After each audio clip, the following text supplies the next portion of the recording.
YouTube? I'm Elwirfy, and today we're playing some more Starcraft 2. That's right, we're playing some Legacy of the Void. I love it, I love it, I love it. Let's go ahead and reduce that speed, and let's take a look at this build order. So now that I have had the appropriate, in my opinion, the appropriate amount of time to kind of get used to that Marine medevac build, I'm going to go ahead and do that again. I really liked the way it turned out, and I thought it was a little bit more fun. I like Marines. They're, in my opinion, personally, like aesthetically, they're my favorite unit. I love Marines. They look so cool. You know, it feels so, it'd be so cool to like be a Marine and like be in the trenches, be like, I'm here with you, my brothers, haha. You know, and just kind of that sense of camaraderie that comes with being a Marine.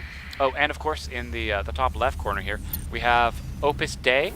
Opus Dei, going to be the red Protoss in this example game that I'm going to be showing off again. Getting barracks before gas, following the exact same build order, very nice. Having the production tab open always helps out, so you guys can see what I'm doing. So that way you know what kind of build I'm doing, so that way you don't get lost or confused, or you know, there's no crazy confusion, of course, because we wouldn't want to have any confusion in StarCraft 2. That'd be very bad, very unfortunate, and very just sucks. It would just suck to have bad communication of ideas and concepts, especially since I want to try and teach as much as I can in the games while also just casting these great games. Like, these are really fun, and I have a lot of fun with them, in all honesty. So of course, building the barracks, you'll see the exact same build. This is the exact same build order, just in case you're wondering. Which means I'm going to get a barracks, and I'm going to make a reactor. After I make the Reaper, of course. Can't forget the Reaper. Yeah, 50. Ready. Yeah. What was I doing here? What am I waiting for? I should really try and make that the barracks. Oh, right, command center. Okay, yes, command center. I was doing a little bit of a difference. Only getting one barracks first. I was getting that command center up because you know what? I need a command center. You can't play StarCraft without a second command center. You pretty much need an expansion. If you don't have an expansion, how are that you command center upgrade you ordered is here. How are you supposed to get the resources you need? Now, interestingly, my Reaper was not able to jump off the cliff. I kind of messed it up a little bit there. Reaper should have been on the low ground, but it was not. You know, fun miniature story here while you're watching the exact same build order, and of course following my camera so you can see exactly what I'm doing. You know, it's interesting. So when I was originally playing StarCraft, I was very terrified of expanding. Seems weird, right? Like, why'd you be terrified of expanding? It's expanding. But yeah, I was terrified of it mainly because it's more stuff to defend. I was like, hey, I want to do some good one-base plays, some good one-base all-ins. That's what I used to do, and I want to try and avoid that now. You know, now my issue is I don't know when to take a third. As Terran. When does Terran take thirds? Add-on is done. Doesn't that look... I'm able to end the game before I take a third. How do I know if the game's going on long? How to take a third, and how do I transition, or do I just keep doing more Marines and medevacs, only able to produce them at a faster rate? I don't know. That's the next evolution in my gaming that I think I want to strive towards. Add-on complete. Again, I have my engineering bay. You know, I got more barracks going down. All that good stuff. You know, just everything. Let me refresh the production tab. Yeah, make another barracks. Production tab can get a little buggy sometimes. And plus one attack. You know, got 2 Marines out. 2 Marines. Surprisingly, not enough to beat a Zealot. Gonna need a lot of Marines. You've built a fancier command center. Gonna need a lot of Marines if I'm gonna deal with Zealots. Ready. Going ahead and laying down a bunker. Because the build called for a bunker, and I didn't even make a bunker last time. So again, this build is a lot smoother, a lot crispier. And your base is under attack. What's this? You're all gonna die. The base is under attack. 3 Zealots. Do you know how hard this would have been? He could have ended the game right here, in all honesty.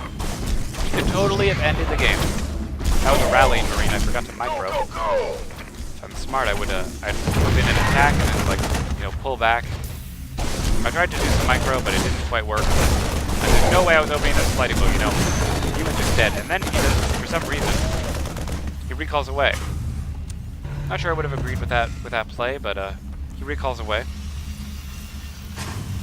I'll go ahead and go ahead and get that second gas. The add-on is finished, so you have no excuse not to build something. And then I go ahead and just keep, I continue to make Marines and stuff. And I'm gonna go ahead and lay down that bunker again.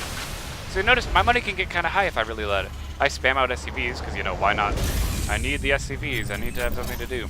You notice I'm not making preemptive missile turrets, because missile turrets are expensive, especially for, you know, where it's like, I need to get units out. So as you can see, I'll go ahead and saturate my gas. At this point, trying to think about when I'm going to take that factory. Because again, it's not a Marine medevac play without medevacs. So now we're going to take the factory at about the 5-minute mark, which is about the same time when the +1 attack upgrade is done. And you'll notice Your units are augmented. will not be getting stim right away. I instead opted for the attack upgrade, or maybe I'm being an idiot, and I do have stim. No, I do not have stim. Sad. SCV ready. You want a piece of me, boy? SCV ready. Okay. I'll go ahead and swap out some stuff a bit. Okay, now we're following the camera. All is good. SCV ready. Add-on complete. Okay. Let me move around the camera a bit, like that. Go, go, go. Deselect something. SCV ready. Like a mule. Yeah, let's select a mule. Sorry, just want to make sure. I want to make sure that I'm able to see what's going on in the game. The mule should die pretty soon. So anyway, getting a couple bunkers, getting some supply depots out. Again, making marines. I'm loading up because I'm like, he came out with me with zealots. I want to be prepared. I want to defend against those zealots, while still being able to be safely making marines. Again, going to do a very nice switchity swap. Going to have factories. As well as a starport, and as you can see, I'm using supply depots to boost my supply as well as make a fairly darn good wall. Because again, I'm making 7 marines at this rate. 7 marines every cycle of marines. Very, very good, good thing to do. And ready. And I'm always cranking out marines, always. Anyway, in this case, right now I'm transferring SCVs to make sure that the SCVs are going to be done. Everything's going to get done quite well. And then I'm swapping over to medevacs, because medevacs are awesome, and I need to heal my marines. Marines are not very good. And you'll notice stim pack is almost being done, actually, as well as the armor. So I'm getting a +1 armor. Upgrade complete. If anything, the only thing I don't have is a combat shield. Combat shield being the next thing I would want to grab for my marines, give them that extra health bonus. Really make them more resilient, which is makes them up from 45 health to 55 health. Because a marine and SCV have the same amount of health unless you get them the shield. You really need that combat shield. Really do need it. I'm not sure if I get it. I might have forgot to grab it. Your base is under attack. We get attacked. Research complete. Shoot, a whole bunch of Dark Templar. Wait a minute, it's a Mothership. So I go ahead and stim forward and I target down that Mothership. The Mothership moves away, so I'm like, well, I better just go ahead and attack all these stalkers. Fortunately, because of my bunker, I was able to hold the line with that. And I go ahead and I stim forward, I'm like, I gotta kill a carrier. I gotta kill a carrier, that's the plan. And I get taken out, and I'm like, oh no, I don't know what to do. But in this build, I have Marines. Marines are still pretty good, even if your opponent does something nuts. So I stim forward, and this time I'm gonna just focus. I don't even care about the zealots. I mean, it kind of sucks that they move in, but now I have the medevac, so I can heal up and I can get ready to do stuff. I accidentally pick up a marine there, so I'm gonna drop him off. Again, just queuing up those medevacs. Medevacs are I remember when this was all minerals. Now look at it. Because again, I can always drop more mules and get a ton of minerals. And I even have a cyclone because I had extra money and I built a cyclone. Wasn't part of the build order at all, by the way. And then I target down. I let the cyclone heal the zealots, and I target down that carrier. And I'm like, man, carriers are expensive. I need to just kill it. So I rush forward. 3 marines, the hero marines. 4 marines, and it's down. Carrier is down, and I take down this. Your research is done. Defensive Don't forget the rest area. Just really want to make sure I'm getting through them. Making a lot of medevacs. Making a lot of marines. Marines and medevacs. Marines and medevacs. Very good life lesson. Pushing forward. Now I have the combat shield. Combat shield now up. And now remember, I don't have an armory, so that means I cannot go to 2-2 upgrades. So that means I'm as good as my marines can physically be. I remember when this was all minerals. So I'm hotkeying up and I'm queuing up my marines. Because I'm about to have a bunch of minerals when I go to make an attack. So why not go ahead and do that? Oh, by the way, if you're having trouble with your marines going to where you want them to go, or any units, you can hit F2 and control your entire army. Now that does not include SCVs, of course. SCVs are not army, they're your workers. You can hit F1 to move all your workers. However, I'm now currently able to use my hotkeys. As you'll see, I can use my hotkeys and build up a bunch of marines. Only thing coming out of those barracks are marines. Starport only makes medevacs, and then F2, move all my units in, and I'm able to, I spot this third thanks to there being transfer. And you'll notice, look at this carrier coming in. I stim, and I'm going to take out this carrier, and I even double stim, because I have all these medevacs. I'm like, well, I'll deal with it just fine. Boom, boom, boom. They're going down. being taken out quite well. And as you can see, look at that. The whole nexus goes down. You know, Immortal Shield doesn't activate against Marines. I have air forces, so I can see up on the high ground. Armed and ready. I'm not afraid to move in and attack. I have access to spot one. All of the, you know, I stim again. Mineral field depleted. I have very high defenses. And look at that. This better be good. I got the win there. That's how you get the win. And of course, again, I love this. I'm really liking this Marine medevac play. Not Marauders though. Just to be very clear here, we're not using Marauders because Marauders eat up your gas and they eat up your minerals. It's 100 minerals for one Marauder or 100 minerals for 2 Marines. I can essentially double my army count by just not using Marauders. Let's restart, of course, as always in these typical games. Let's switch over to our opponent, Opus Day. He's going to be playing Red Protoss against me, who is actually the Blue Terran. In this game, let's check out his build order, because he went Carriers. That's really cool. Carriers. Not many people go Carriers. I actually was... I'll admit, I really liked seeing the Carriers getting played. So right now, we have a single pylon being done right now. Again, look at the production tab, of course. Just give me 1 second while I will actually be going ahead and grabbing some water, because I am incredibly thirsty, because when you're casting for multiple games straight, that generally tends to happen. As you can see, he's making a gateway right now, though. Going gateway, then assimilator, but keep in mind this player, he's getting his assimilator right away. Call back to other games. Wink, wink. So in any case, we do see that we're getting a double assimilator going on, which would make sense if you're going to carrier rushing to carriers. It would explain why you need to get that extra gas income quite early in order to make sure that you can even support it, because carriers are very tough to support. Like, in all honesty, carriers are not something people go for a good reason. It's because carriers, while in mass, they're quite difficult to be. Like, oh my goodness. To be fair, I would have serious trouble dealing with carriers, even with Marines, if there was a lot of carriers and there was good carrier micro. As you saw, the carrier micro wasn't very... I mean, it was okay. And this guy also goes for a Mothership, which is quite, again, something I never see. I never fight air units. I never do. He could have had a bit more ground army, so we'll see. I'm going to watch his money. We'll just kind of take a look at his money. Let's just kind of observe it. You know, you can, again, watch the production tab. He's making zealots. He's making his defensive zealot, is typical, making cybernetics for an Urgot. Get those zealot speed legs. I would hope he gets speed legs anyway. Hope he does. As you can see, again, from the production tab, I'm taking early command center, you know, about the 2-minute mark, whereas he hasn't expanded. Protoss players don't really expand too quickly when they're going for mass carriers. Because carriers, again, this is like a one-basing carrier play. I wonder when he actually goes to bother to get the expansion, because the expansion, again, will allow him to have an economy that can actually support what he wants to do.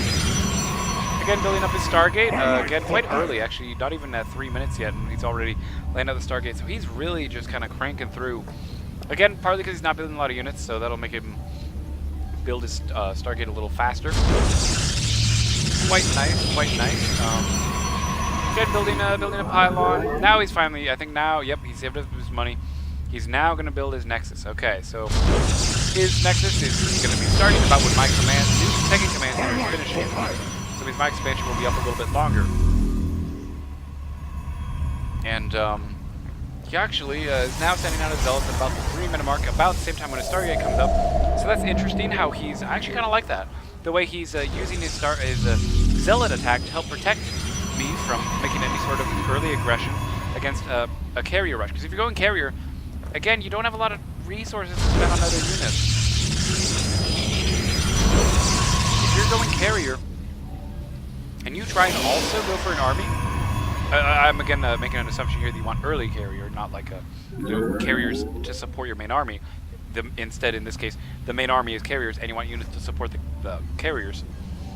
We embrace the glory of so you see these 2 Marines, the 4 Marines, as you can see, look, 4 Marines, they can't kill Zealots. Zealots just won't die. They won't do it. They won't do it. So he's attacking me, he's like, hey. This is being weird. Accidentally let myself get hit. So I want to know why he does a recall. I mean, obviously he does it, but he just kind of does it. He didn't need to. I guess maybe he was worried that I would now make an early attack, which is fair, but I would argue since he has 600 minerals, he should always be making zealots and probes and pylons, but that's besides the point. He's decided not to worry about that. I guess maybe he's saving up to get double carrier. I mean, but he doesn't have two Stargates, so that makes it a bit rough. Now he's adding on more gateways, finally, but although he's not actually making gateway units, which is quite surprising. He's sending a probe out here to presumably build that forward position. And the zealots are going to support. Very good. Very good. Again, I don't know. It just bugs me. He's getting gas. Maybe I misunderstood how expensive carriers are, but I thought they were still mineral heavier than gas units. Now he is making the mothership right now from his main nexus, which will be very useful in cloaking his army, which was a good play, I'll admit. It just sucks. It was unfortunate for him, I guess, in all fairness, that he had to fight a marine army. He probably thought I'd get medevacs, or well, obviously I get medevacs, but probably soon I get marauders and tanks. I mean, how weird is it? Like, when was the last time you guys saw me even use tanks? Tanks are a tough unit to use, and I would love to do like my old school marine tank play, but because of this lack of medevacs in order to make the tanks in a sufficient number, because you trade off. I'm choosing, that'd be like a choice of being like, well, I want tanks instead of medevacs, but I think medevacs is better. In all honesty, mech is hard to do. Maybe tanks would be good against Zerg with because they got a lot of swarming units. But in terms of how to deal with Protoss, especially because they can do these crazy air attacks, those Marines are really what's going to make the difference. As you can see, as always, the Mothership will cloak all the buildings, and the Mothership, because it's so slow, is getting sent straight out towards my base.